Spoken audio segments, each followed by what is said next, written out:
Nesse vídeo eu vou mostrar para você como que você vai fazer para conseguir ter vários cartões de crédito aprovados, independente de sua situação, independente se você fez algum tipo de renegociação no passado, como eu fiz. E você conseguir cartões como, por exemplo, esse aqui que eu tô aqui segurando, que é um Itaú Black, 54 mil de limite, sendo que eu tenho um outro do Itaú também por 65 mil de limite. Tem esse aqui, ó, Santander, 20 mil de limite. Nubank aqui, ó, que é o mais simplesinho, que é um cartão que já tem bastante tempo. 8.500 de limite. Tem esse aqui do Bradesco também. Beleza? Esse aqui acho que é 15.500 de limite aprovado. Beleza? Eu separei aqui alguns passos que eu fiz, mas primeiro eu preciso explicar para você que eu fiz renegociação no passado. Então eu paguei com desconto, esse banco aqui inclusive. Na época eu fiz aquele pacotão lá, juntei um monte de dívida, paguei, fiquei lá com aquele prejuízo lá, né, no registrado. E como que eu fiz para resolver todas essas questões? Como que eu fiz para dar a volta por cima? Então eu separei aqui em 3 passos.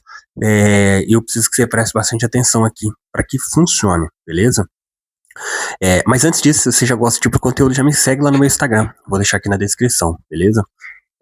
Então o que eu fiz? Primeira coisa que eu fiz, quando você faz o acordo, você fica com aquela, agora fica na aba vencidas lá, né? Muita gente se preocupa o que tem que fazer neste momento. Então, neste momento não tem muito o que você fazer, mas o que você pode fazer para resolver essa situação? Primeira coisa que você precisa fazer, você precisa voltar a ganhar confiança de novo dos bancos. E como que você faz para ganhar essa confiança? Você precisa mudar a sua vida financeira. Então, uma das primeiras coisas que eu fiz na época foi começar a quitar as dívidas que eu tinha. Então, depois do acordo, eu tinha alguns empréstimos consignados, alguns empréstimos de cooperativa. O que eu fiz? Eu fui lá e comecei a quitar esses empréstimos. E eu comecei a mostrar isso por 2 motivos. Primeiro, eu preciso mostrar que eu sou um bom pagador e que minha vida está organizada e que eu estou mudando o meu padrão financeiro. E na época que eu fiz isso, eu tentei um cartão. E o único que me aprovou foi o Nubank. Aqui, ó. Inclusive você pode perceber que ele tá bem velhinho, coitadinho. Beleza, aí eu consegui, o limite dele era R$300 na época.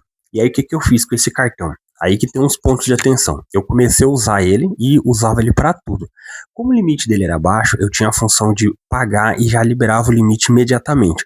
Então eu comecei a usar ele para tudo, dava o limite, eu ia lá e pagava. Beleza.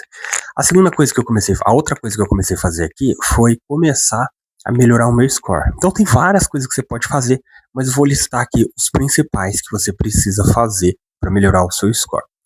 O que eu fiz? Eu fui lá e fiz o cadastro positivo. O cadastro positivo ele começa a mostrar como que você é como pagador. Então eu fiz o cadastro positivo, eu coloquei contas no meu nome, que eram contas de água e conta de luz, e a fatura do cartão. Então, esse foi um dos pontos. Outra coisa, como eu tinha tentado crédito antes, eu fiquei com um histórico de consulta lá no Serasa muito grande. E o que eu decidi fazer? Eu fui lá pedir o relatório e fui pedir para excluir aquele relatório.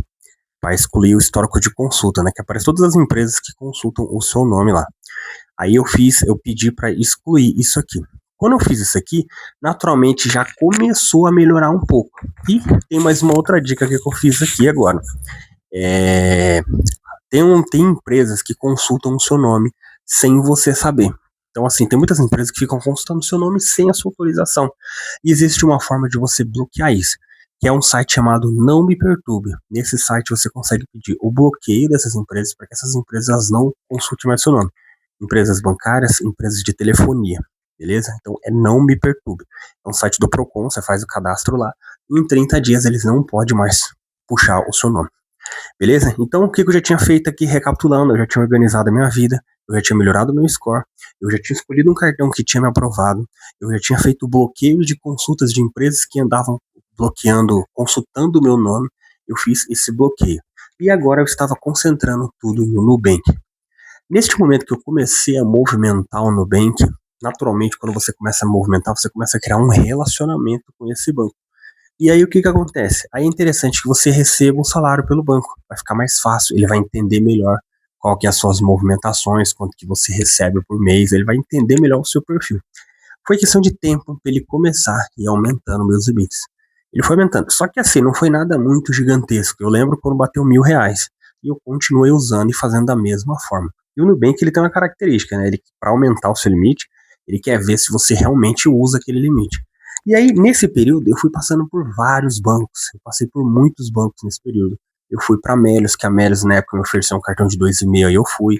Depois eu fui para o Buscapé, que me ofereceu um cartão de 7.900 na época, ou 7.500 na época, depois foi para 8.500. E nesse meu tempo, eu larguei o Itaú de lado, que é o Itaú aqui que eu tinha feito o acordo. E aí o que aconteceu? Aí foi quando ele começou a me liberar meus primeiros limites. Só que nessa época, a minha conta ainda era muito pulverizada. E por que era pulverizada? Porque eu estava usando vários bancos naquele momento. Então, por exemplo, eu guardava um dinheirinho no Nubank porque rendia. Tinha um rendimento da conta. Eu guardava um dinheirinho, eu tava guardando dinheirinho no Inter porque eu comecei a inventar de comprar uns investimentos diferenciados que tinha lá dentro. Aí eu comecei a receber o salário pelo Itaú, que era a empresa que eu trabalhava, recebia pelo Itaú. Então, eu comecei a ter muito pulverizado. Eu usava o Buscapé porque ele me pagava 1% de cashback. Então, o que aconteceu? Tava tudo pulverizado. Quando o Itaú começou a me liberar limite de novo, o que eu fiz? Eu decidi concentrar tudo no Itaú. Aí eu peguei tudo que eu tinha e joguei tudo dentro do Itaú. Investimento, um pouquinho de investimento que eu tinha, a reservinha que eu tinha, o meu cartão pedido do Itaú. Eu comecei a concentrar tudo. E aí eu comecei a criar um novo relacionamento. Só que aí o que acontece? O que eu percebi? O Itaú ele leva muito em consideração o seu score, o seu comprometimento de renda. E se você é uma pessoa organizada, isso que ele leva muito em consideração. E aí, quando você faz tudo isso aqui, usa o cartão de crédito, coloca esse cartão em débito, que eu coloquei em débito automático. Quando você coloca em débito automático, já mostra que é um interesse de você sempre pagar o valor cheio. Quando eu fiz isso aqui, os limites começaram a explodir. E aí eu não lembro exatamente o limite que eu peguei, eu não lembro se era por volta de 2 ou 3 mil, alguma coisa do tipo. Eu lembro que foi subindo, eu lembro que bateu 20 mil. Quando bateu 20 mil, eu falei, nossa, 20 mil de limite. Aí foi para 30, 40, 50, 60. Agora, o outro que não tá aqui agora, tá 65. Então, assim, foi um limite bem alto. E aí começou a aumentar os limites da conta também. Até então eu não tinha limite de conta. Aí foi que eu descobri outra coisa no limite da conta. Eu, por muito tempo, eu não quis mais ter limite de conta. Por quê? Porque eu me enrosquei muito com o limite de conta no passado. E aí, o que eu percebi? Eu falei, ele ficava me oferecendo um limite, eu acho que de R$ 500. Eu falei, vou aceitar. Aceitei e nunca usei aquele limite da conta, que é o cheque especial. Nunca usei aquele limite. E aí também começou a aumentar. Aí foi pra 1.000, aí eu lembro que ele foi pra 3.100. Eu falei, caramba, 3.100, nunca usei. De repente ele foi pra 5, de repente ele foi pra 8. Aí agora tá em 13. Aí foi pra 13.180 agora, é o valor que tá aqui agora. Então o que a gente tira de lição? Isso é um pouco da minha história de forma resumida, tudo que eu fiz pra conseguir melhorar e como que eu fui fazendo. E detalhe, uma coisa que eu esqueci de falar aqui. Quando eu voltei para o Itaú, eu tinha muitas contas com limites baixos. Foi uma época que eu comecei a receber limites e eu comecei a receber como é que eu posso dizer? Vários cartões com limite baixo. O que eu fiz? Eu fui cancelando tudo, porque eu lembro que eu tinha Buscapé, R$ 300. Eu tinha um do Rappi lá, que é o de entrega tipo iFood. Eu tinha um do Rappi, que eu acho que era R$ 100. Eu tinha um do Mercado Livre, que era R$ 600. Tinha um do PicPay, que era R$ 600. E o que acontece? Quando você tem muitos cartões, o risco de crédito se torna alto. O banco ele entende isso. Aí o que eu fiz? Eu fui lá e comecei a cancelar um monte desses cartões. Tudo cartão que era limite baixo, eu cancelei. E quais foram os cartões que eu fiquei? Eu fiquei com um cartão que tinha um limite legal. Então, atualmente, eu fiquei com esse daqui, o Itaú. Eu fiquei com alguns outros aqui que está aprovado, mas eu acabei não solicitando ainda, para você não ficar solicitando muito, porque o seu risco aumenta. Aí eu fiquei com o do Nubank, que é 8.500, fiquei com o da Porto Seguro, que é 15.500, fiquei com então, 2 do Itaú, um da Porto Seguro e alguns que estão pré-aprovados aqui. Então é isso. Então eu fui lá e cancelei esse de limite mais baixo para margem, para limites cada vez mais altos.